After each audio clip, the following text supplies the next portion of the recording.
Journey into space. The BBC presents Jet Morgan in Operation Luna. Jet Morgan and the crew of rocket ship Luna stranded on the Earth some 20,000 years before they left it. They made contact with the time travelers, creatures from another part of the universe who many thousands of years ago began to colonize the Earth. But the time travelers are being driven away from the planet by the forest dwellers who, over the centuries, have gradually developed into creatures with intelligence and an apparently insatiable desire to destroy. The time travelers promise to help Jet and his crew get back to the moon and, it's hoped, the 20th century. So, final preparations for the takeoff were made. Rotate the camera, Lemmy. Let's have one last look round, and then start scanning the sky for those ships. Ships? Right. Rotating. This is the one place I won't be sorry to see the back of. Ah, thank goodness we don't have to fish in that river anymore. Hey, look. What is it, Lemmy? Smoke. There wasn't any that close when we were outside just now, was there? Is it the crops or the smoke from the city being blown up? No, it's too near for that. Then them apes, or whatever they are, must be pretty close. Closer than they've ever been before. Keep her turning, Lemmy. See if we can see any more. Yes, Jack. Hey, wait, Lemmy, hold it. Blimey. Who are they? It ain't his nips, is it, with all his chinas? No, these are quite different. Then who the blazes are they? There's dozens of them, hundreds of them. And all heading towards the ship. They must be the forest creatures. The apes? Well, what do we do now? Apes. They're not apes. They look like apes to me. No, Lemmy. They're men. Eh? Prehistoric men. Primitive men. Our ancestors. Our own kind. Oh, blimey. Doc's right. They are men. And women. They've even got kids with them. And they're all carrying weapons. Even the women are. Did you ever see anything like it? A spear in one hand and a nipper tucked under the other arm.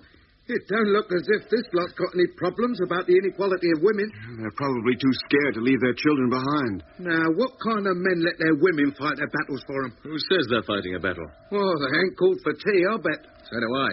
They're stopping. About 100 yards off. They must be quite perplexed about this ship. You mean the ship standing up on its tail? Yeah, well, puzzled anyway. Well, they're going to be even more puzzled when we take off and leave them standing. Hey, isn't it about time we did just that? Shouldn't the time traveler ship be overhead by now? Yes, they should. Mitch, Lemmy, keep your eye on your great-grandfathers. Doc and I'll scan the sky for the time travelers. They must be up there somewhere by now. Okay. Switch on the forward televiewer, Doc. All right. On. Well?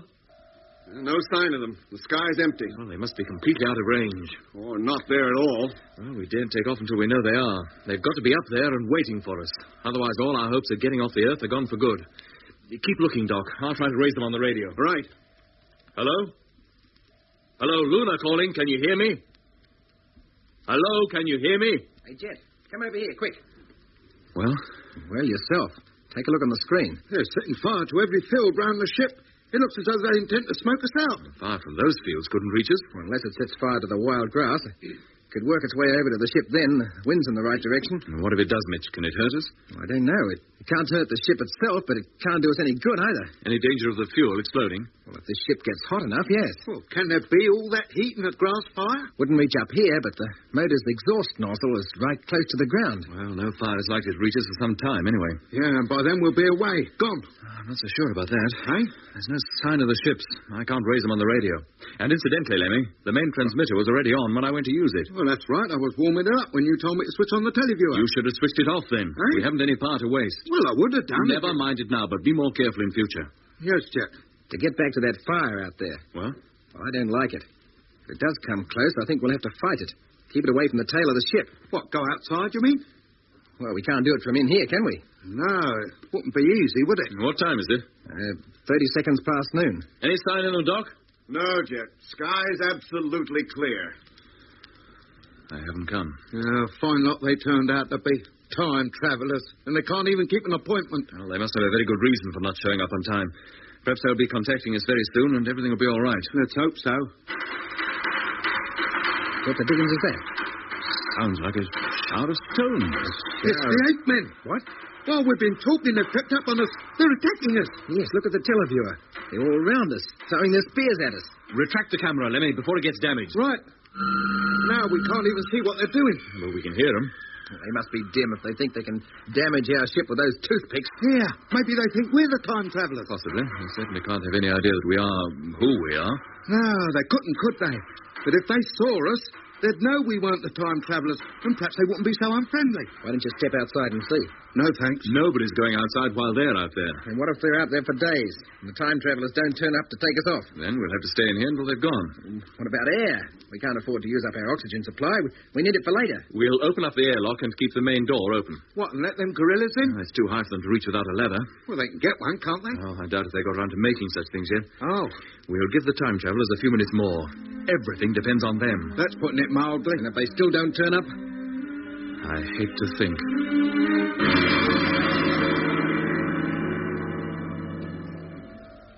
No, that was the last of them. They seem to have gone all right. For the time being, anyway. Yeah, but why go now? Because it'll soon be getting dark, that's why. They don't like the darkness. Oh, they're just like a lot of kids, aren't they? Throw their spears at our ship, snarl at it, and even kick it. As though they could do it any harm that way. Yeah, they are kids, Lenny. In them you see the childhood of man. All our inherent fears and desires have come down from them. Fear of the dark, among other things. And I'm not surprised. Well, at least they've gone for the night. Yeah, and meantime, that fire out there's creeping closer. Unless we take off within a couple of hours, it's going to get dangerously near. How can we stop it? Well, it's easy. We could burn a wide stretch of grass between the ship and the fire, stamping it out as we go.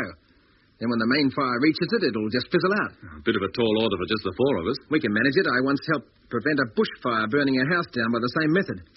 We'll have to start soon before those flames get too close. All right. We'll take a blanket each and go down to the river and soak them. And then what? Jack! What, Lemmy? Don't you hear anything? Eh? Yes, I hear it. The time travelers. They must be around. That's their music. Not very loud, though, is it? Lemmy, switch on the radio. See if we can contact them. Yes, Jack. Radio on. Hey, do you think they're overhead? That they've come to pick us up at last? We'll find out, Doc, if we can. I'll switch on the forward televiewer. See if I can see them. Blimey, they must be very close. Listen to that. If we can contact them, now's the time. Any sign of them, Mitch? No, Doc, not yet. Hello? Hello, can you hear me? Hello? Hello, Luna. Oh, he's there. Are we glad to hear from you? Glad? Yeah, fine pal you turned out to be. Scarpering off the minute them 8 men appear. Where are you? Are you overhead? No, we have landed on the other side of the river. Mitch, take a look that way. See if you can see them. You're darn right I will. You told us to be ready for takeoff at noon. That's right. Well, we were, but you didn't come. We thought perhaps you didn't need us anymore. Didn't need you? But you were going to help us get out into space and back to the moon, back to our own time. We were. Why did you change your mind? The forest creatures changed it for us. How could they make any difference? We thought you would want to stay with them. Do us a favor? You said they were your own kind, your ancestors. Oh, they are. At least we think they are. How did you hear us? Your radio was on. Of course it was. Lemmy left it on. All right, I didn't mean to. But what made you think we would want to stay with them? It is natural. They are your own kind. But thousands of years separate us. They've no idea who we are and couldn't care less, I'm sure. In fact, they probably think we are you or connected with you. Yeah, why else would they attack us? Throw spears at our ship. Would you do that to your descendants? We wouldn't do that to anybody. If you were so sure we'd rather go with the forest dwellers, why did you come back? To find out why you didn't. Well, now you know. We don't want to be killed, that's why.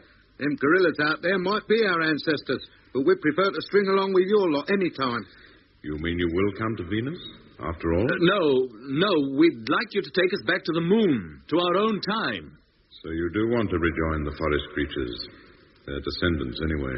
I don't see anything wrong with that. You may not, but we do. Eh? Why should we help the very people who are driving us away? It's not us that's driving you away. It's those out there in the forest. But you are their future, and you cannot have changed so much. Of course we have. We don't even look like them anymore. Well, you can see that for yourself. Looks have very little to do with it. I don't understand you. You have witnessed the basic force that drives the forest creatures, the uncontrollable desire to destroy things they do not understand, the incredible selfishness of their nature. Have you seen them when they are hungry? We've hardly seen them at all. When one of them has a piece of food, does he share it with his companions? No. He goes away and hides and gorges himself until he's sick, then buries any that's left over. And if one of his kind sees him with that food, he tries to get it away from him. Not part of it, all of it. and then they snarl and fight and draw each other's blood until one lies dead so that the other can keep more than he needs. We're more civilized than that, mate. Are you? It takes a long time for such things to be driven out of a being's nature. A long, long time. Probably longer than your kind have inhabited this planet. But in comparison with the age of the Earth, man has existed hardly any time at all. You are merely proving my argument. But even in that short time, man has learned a great deal. He's progressed. Towards what? Well, a more comfortable and fuller life. A greater respect for his fellow beings and his neighbor's property. You don't kill each other anymore? You no longer destroy the things that can give you life and comfort? As the forest men burn our crops, which they could eat if they knew how? No longer burn vast areas of the forest merely to drive out game? No, we don't. We got past those things thousands of years ago. You are certain the instinct does not remain in some other form? Not that I can think of. I wouldn't be too sure about that yet. You cannot even agree amongst yourselves? How do you mean, Doc? Well, think of the vast acres of forest land that have been destroyed. To drive out game? No, to grow crops. Not to eat, but for a good market. Year after year, until the ground is so exhausted that we end up with no forest, no game, no crops, just dust. Man has been foolish, I admit, but that's all being put right now. Land conservation schemes are high up on the list of important projects, or were when we left home. You have doubts? They could be abandoned? Well, yes, they could, I suppose, for something more important. For what? Well, a war, maybe. War? Oh, blimey, you shouldn't have said that. Look, we're not perfect. I don't know how long your kind have been alive, probably many thousand times longer than man. You've had time to conquer all your primitive desires and suppress them. You have endless generations of experience behind you. Give us the time and we'll be like you. We'll stamp out the undesirable, primitive natures that underlie our characters. But you must give us the time. Such great changes cannot be accomplished overnight. I realize that. And meanwhile, are you to be allowed to continue to destroy your planet and each other? It seems it's inevitable, but it's all bitter experience from which we shall learn. And although you admit that you have not yet learned, you build ships and dare to try to conquer space before you have even conquered yourselves. Perhaps to colonize the planets and destroy them, too. We can't help a little destruction of some sort. You can't plant a field without you clear the forest first. You can't drive a steam engine without you dig out the coal or pump out the oil from the bowels of the earth. Why do you have to dig coal and pump oil? For fuel, of course. You've got to have something to drive your machines.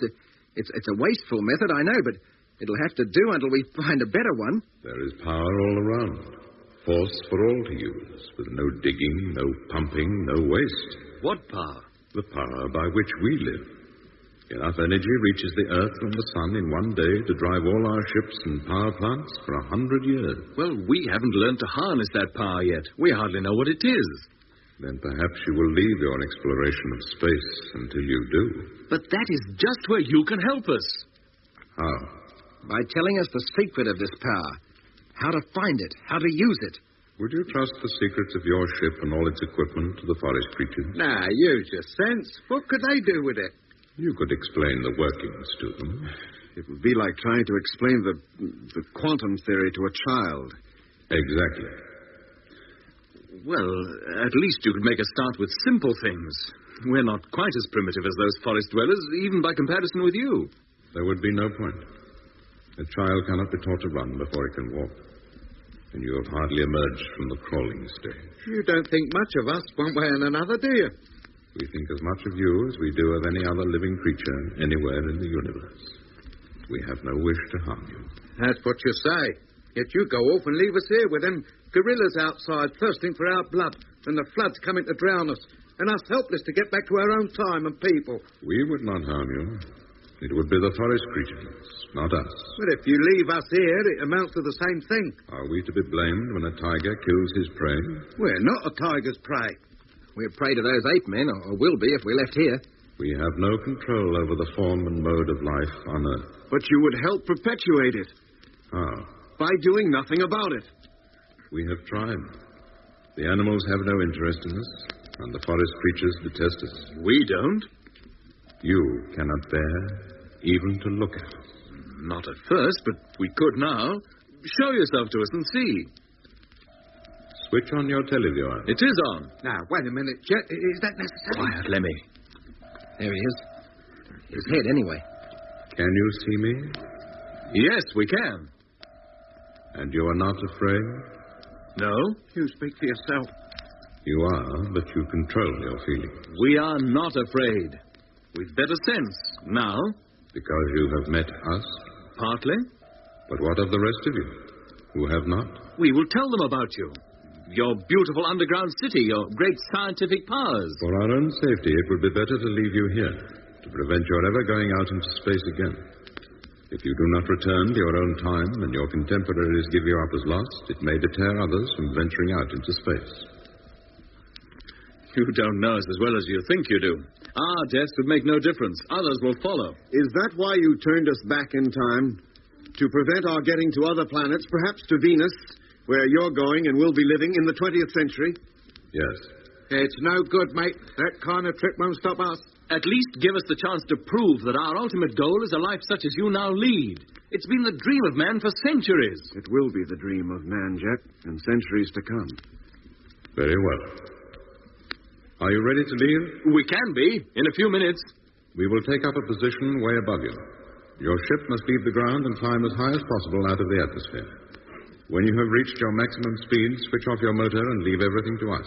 How high will you be? 1,000 miles. Well, can't you come lower than that? We might not make that height. If we come any closer to you, the magnetic field set up by our ships will affect the working of your ship. Oh, I see. Very well. We'll try to reach 1,000. We'll be waiting for you. Do you want us to take off at any particular time? No. When you are ready, we shall be there. But what if anything goes wrong? Hello? Hello? It's no good, Jet. They must have already taken off. He can't hear you. A few more things I wanted to ask him. Like what? Well, it makes no difference now. He's gone. All right. We'll make a final check of all equipment. Then get onto your couches and strap yourselves in. Yeah, right. Okay.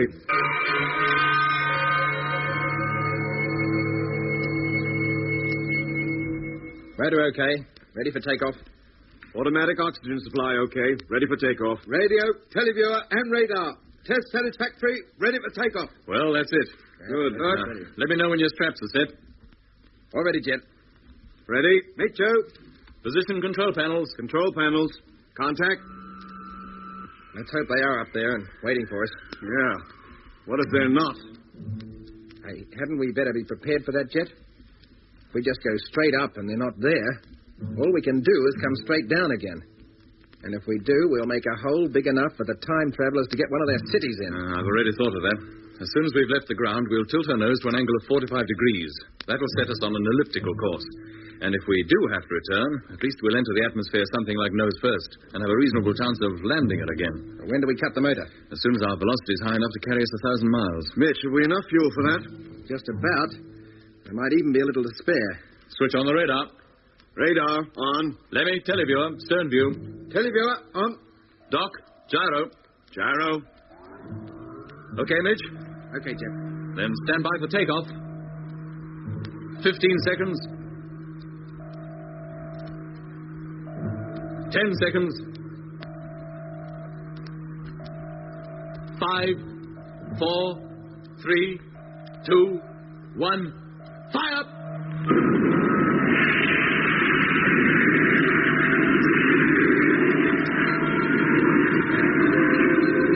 Height, 6.8 miles. Velocity, 3750.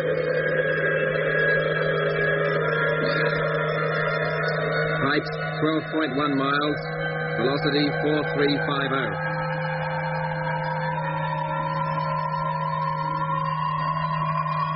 Height, 27.2 miles. Velocity, 6550.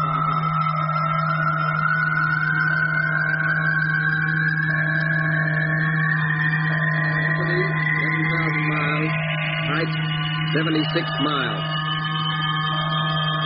Stand by to alter course. Standing by. Okay, Lemmy. Okay. Flywheel 1, contact. Contact. 1 degree. 2, 3.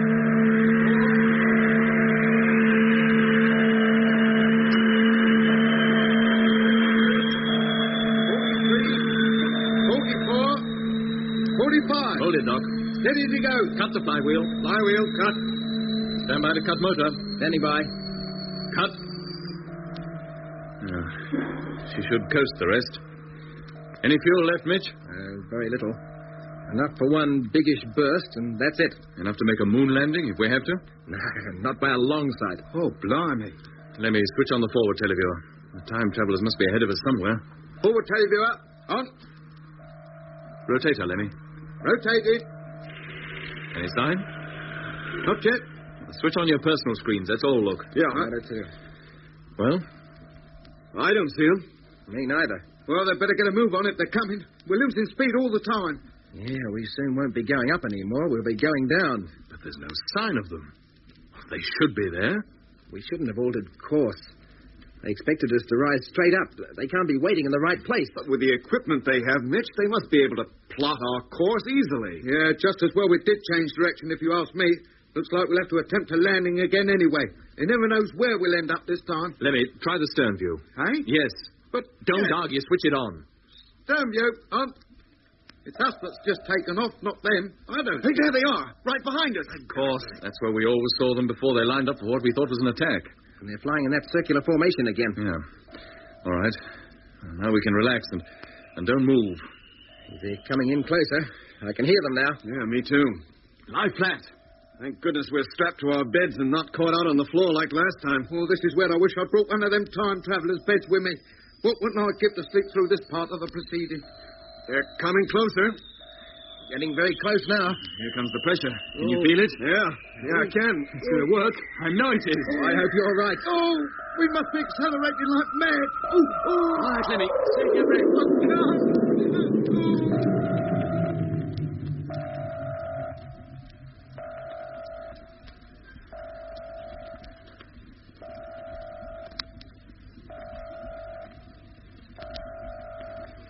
Oh. You all right, Lemmy? Oh, I feel sick. Oh, sick. Take a deep breath and try not to be. Mitch. Oh, I think he's still out, Jet. Oh, you all right, Doc? Yeah, I think so. Do you think we did it? Crashed the time barrier, I mean? Oh, we must have done. It was just like it was before, in every way. Oh, thank goodness for that. Hey, what are you doing? Putting my magnetized boots on. I want to get over to the main televiewer. If we have crashed the time barrier, we should now be out somewhere way out in space, way out, and traveling at a tremendous speed, back towards where we came from, down through the centuries, towards the moon and home.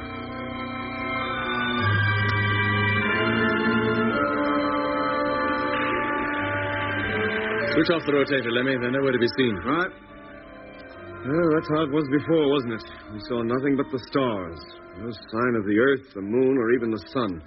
Let alone those spaceships. Do I keep the televiewer on? Forward view only. Let's at least see where we're heading for. Right. Hey, Jet, Mitch is waking up. How you feeling, Mitch? Dreadful. What's happened? We increased speed and lost consciousness. All of us. You're the last to wake up. How long have I been out? Oh, nearly 15 minutes. Truth. I'm beginning to think I'm too old for this game. Where are we? Out in space. No telling where. Televiewer shows nothing but stars. Millions of them. And no sign of the time travelers either. We're completely alone. A tiny speck of dust, lost in the universe. Do you think our friends will show up again? I don't know. Have you tried calling them? Yeah. Oh. Well, all we can hope is that the solar system, our own solar system, will appear on the screen. Then we'll know we've made it. Traveled back through time, you mean? Back or forward, or so far forward that we come up behind ourselves. Oh, don't, Jet. My head can't stand it. Hey, look. What if we don't hit the bullseye? What if we do return to the moon at a completely different time? Oh, turn it up, Doc. Well, it is possible, isn't it? They said they couldn't guarantee anything. Well, if we don't hit the right period, let's hope it's the future this time and not the past. Yeah, I've had my basin full of the past, thanks. Why the future, Jet? Because then we'll see just what man did make of himself.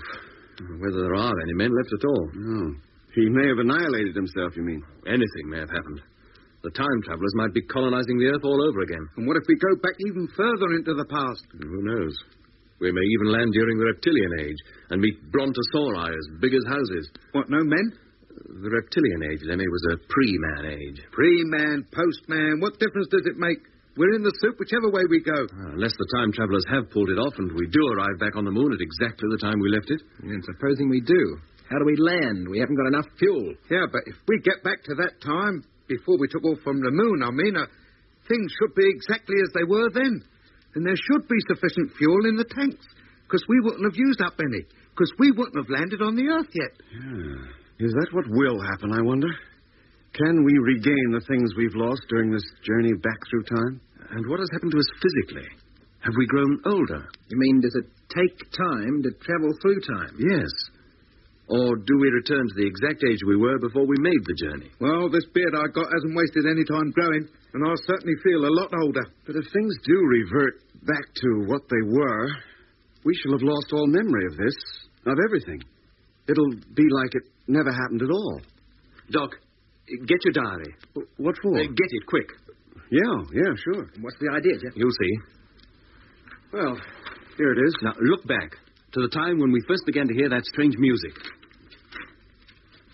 Yeah, well? Is it all there? Yes, it's there. And the time we spent on Earth by the river. The appearance of the time travelers. Is that all there? Yes, every word. Then start writing again. Record everything you can think of since you last made an entry. Everything. But why? Because if we do get back to the exact time before we journeyed through time, and we do forget all this because by going back we can have no recollection of what is to come, that diary will be our only proof that anything happened at all. But look, what if material things change too? Back to what they were? We can only wait and see until we sight the moon again. Only then will we know the truth. You'll be listening to episode 12 of Journey into Space, with Andrew Foles as Jet Morgan, Alfie Bass as Lemmy, Guy Kingsley Pointer as Doc, and David Williams as Mitch. Other parts were played by David Jacobs and Derek Guyler. The orchestra was conducted by Van Phillips, who also composed the music. Journey into Space was written and produced for the BBC by Charles Chilton.